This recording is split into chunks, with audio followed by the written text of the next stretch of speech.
In today's video, I suffer a bizarre glitch as the Portuguese Grand Prix returns. But first of all, if of course you missed the previous video that was uploaded last week, wherever we were racing Brazil, that was it. I recommend you go and check that out before seeing this one, especially, yes, you definitely want to go and see that one. Spoiler, another podium, very good there.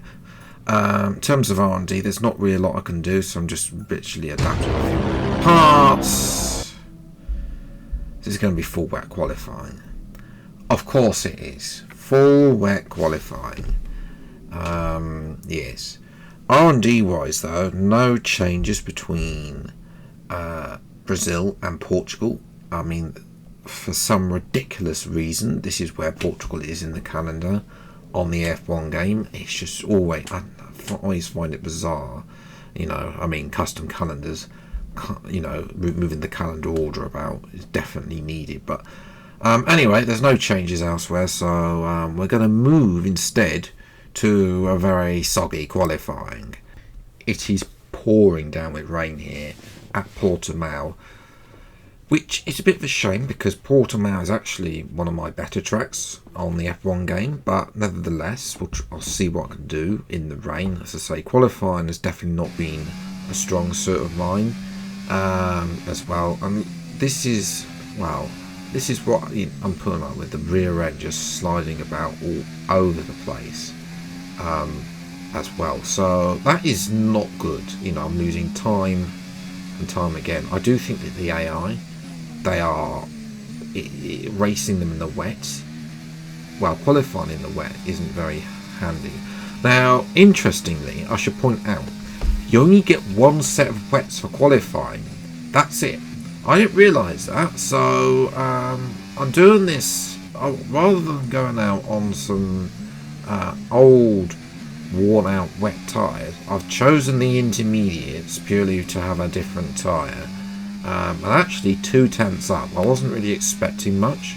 To be honest, it's probably just on the wet side, possibly. It's not horrific as well. I'm able to drive through it here. I think that just really shows where the wet tyre is in game and in real life. That I'm still able to do a lot better on the inters. You know, look at that. No twitchy back end through that corner. I've gained half a tenth on my previous best time, which set on an old set of wet tyres of doing multiple races. Looks like an Alpine in front is getting held up by a Slauber as well, so that won't be happy. That 10th and a bit down on Norris, who's decided he wants to keep us company here at the back as well as taking his second up. That Alpine definitely gone wide that corner. I've gone a little bit wide as well.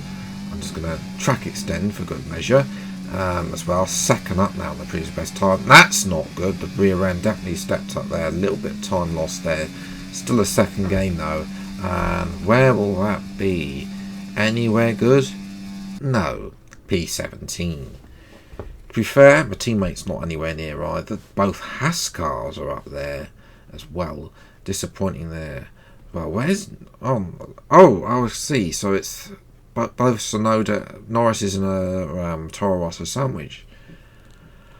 Well, there we go. We've got a little bit of room to improve, but it will hopefully be dry for the race. So we'll see what we can do. It's time for the race day's Portuguese Grand Prix. Welcome along then to Portimao, one of the busiest towns in the Algarve and a breathtaking destination that brings tourists from all around the world to the shores of southern Portugal. Today it's the backdrop for the latest round of the Formula One World Championship, and with a circuit this wide, we could be in for a lot of exciting wheel-to-wheel action today. So Portimao features 15 turns over the course of its 2.9 mile length, 9 are right-handers while 6 are to the left. This is a track with a lot of uphill action, which only accentuates the importance of getting those exits right, especially at turn 4, where a good line can present opportunities to pass on the way into turn 5. So with the race not far away from starting, here's what today's grid rundown looks like.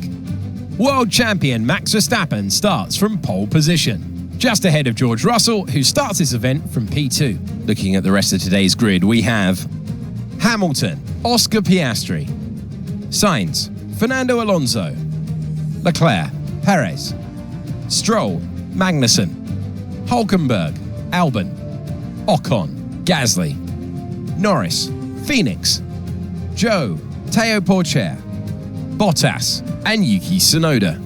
That's it then. It's time to go racing as we head down trackside for today's race.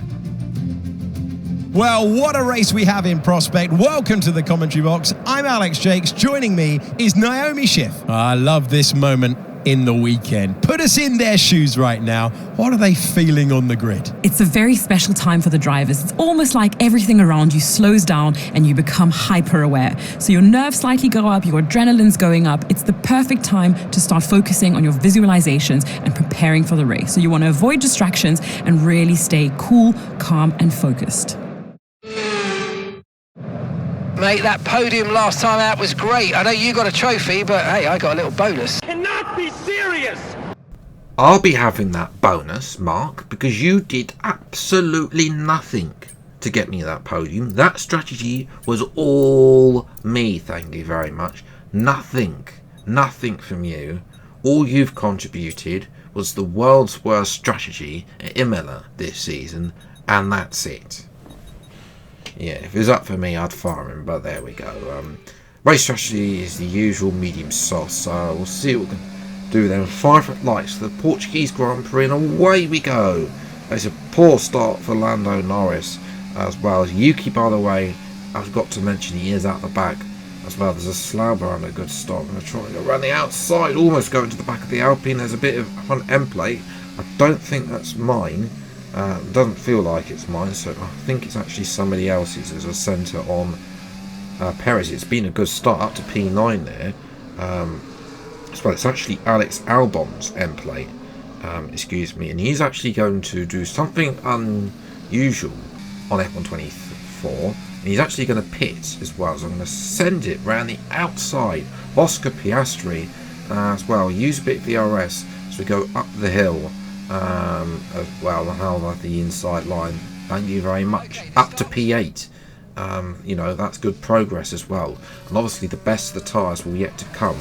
On the because I've got the softs to come, whereas you know the others have got mediums to come. And I'm starting to get these two. These are the two Haas cars. The Haas car isn't very good. It's one of the slowest cars on the grid. As well as Magnussen and Hülkenberg are too busy fighting each other and slowing each other down. Up at the front, Max Verstappen has the lead. He hasn't won in 4 races.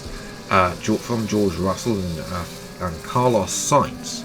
Sainz in a rare top position. He hasn't been very good this season though, so we'll see what happens to him. Jump to lap 3, I've lost DRS to the 2 Astons up in front. And I think that's our dream of getting 5th in the Constructors gone as well. But I'm being challenged by Piastri, who keep him behind for now. Just about as there. As you saw Norris not doing much. Now we're going to go on board with Leclerc. He started to finally making a move on Fernando Alonso to get past him. And next up for Leclerc will be Sainz. Sainz has lost out to Hamilton. Leclerc swoops around the outside of his teammate and takes P4 away, as well as I defend from Piastri again, and then Piastri locks up, and his teammate Sergio Perez says thank you very much, and the 2 McLarens have swapped positions. So jump to lap 6. Yeah, tyre wear is actually very good. It's all even, the front, apart from the front right really, which is his team radio from Mark. Rain is forecast in just over 10 minutes time. Rain in 10 minutes. Oh my. No, God!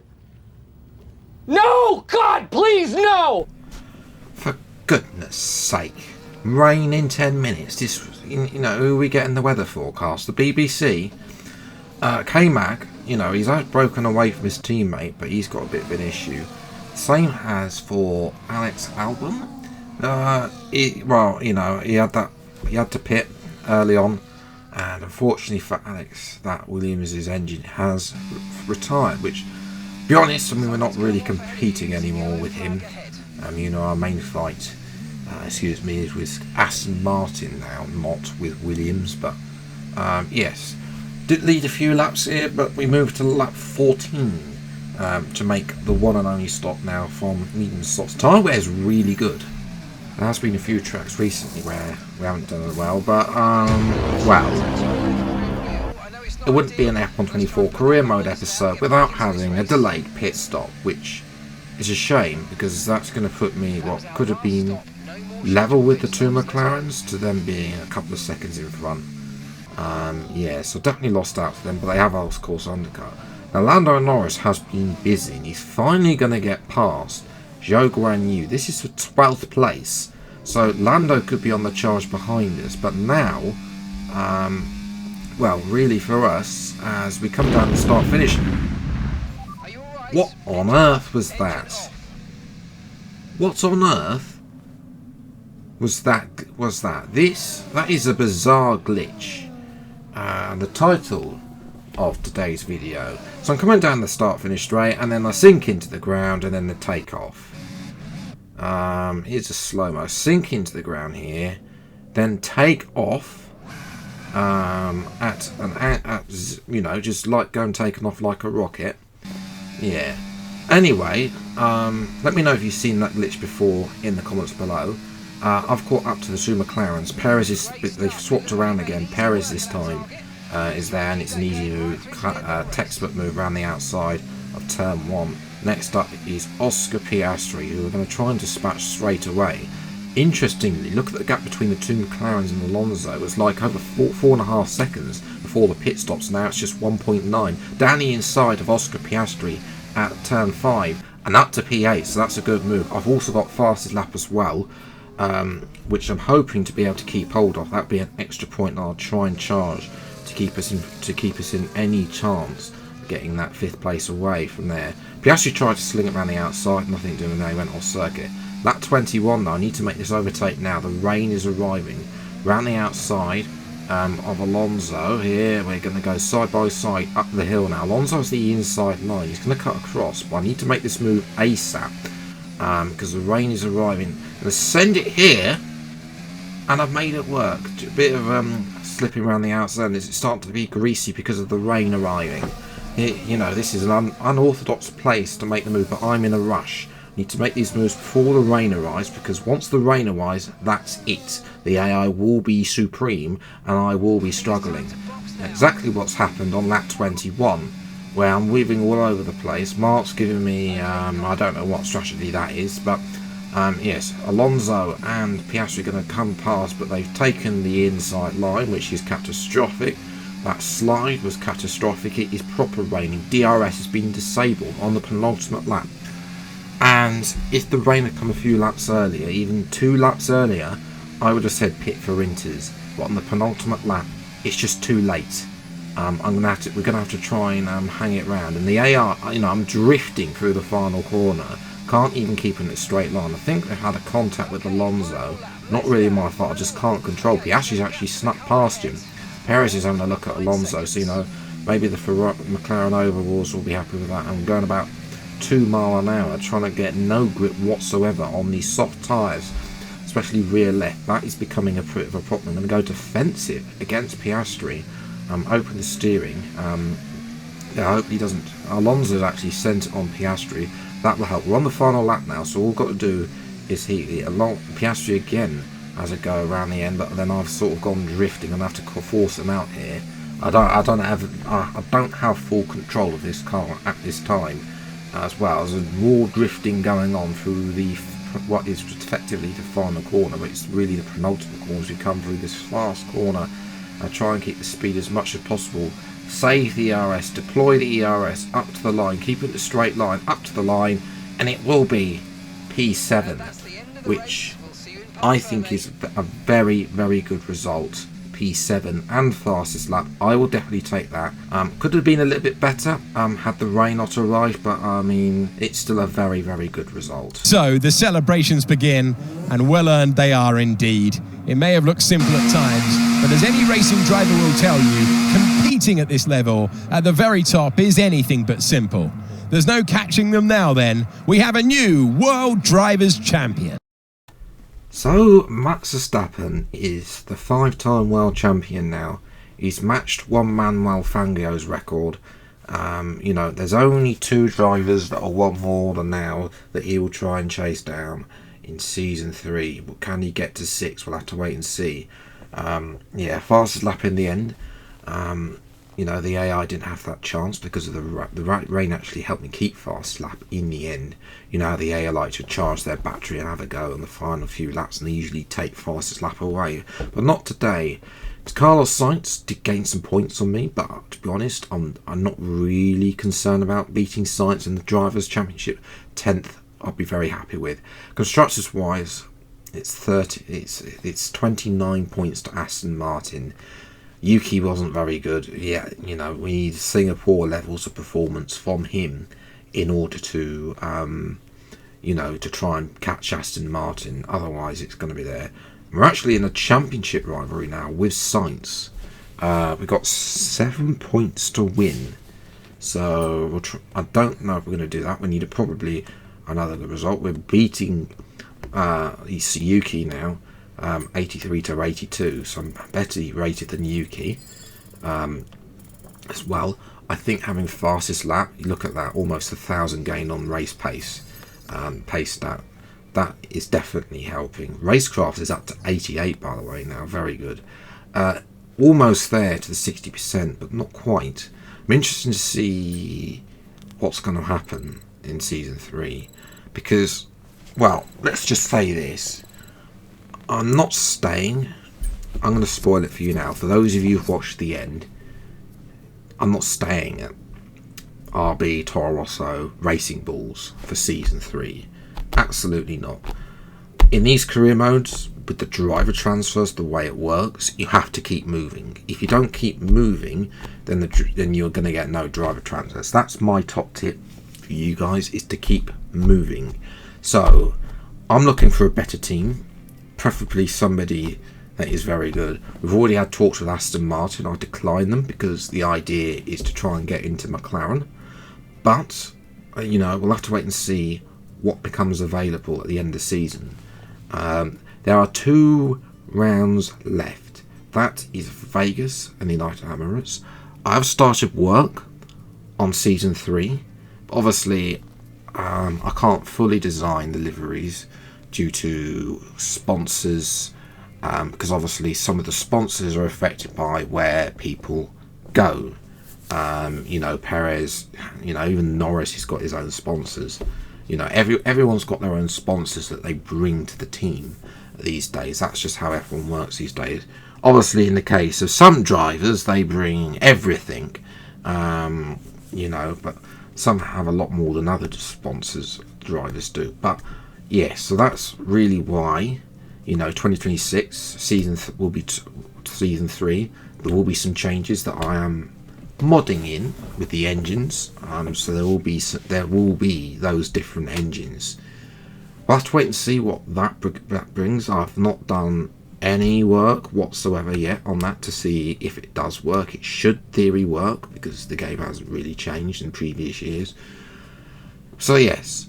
My plan of action is, once these 2 episodes are done, there'll be a slight break. That's when F1 Manager will come back. I'm going to talk more about this and other plans in a channel update that's coming this Friday on the channel, so stay tuned for that. But all that left is, if you haven't already subscribed to it, then please do consider doing so. It really helps me out in sustaining the channel for the future. If you have enjoyed this video, then hit the like button, and until the next video, I'll see you next time. Take care. Thank you so much for watching today's video. Until the rest of your day, enjoy the rest of your day, and goodbye.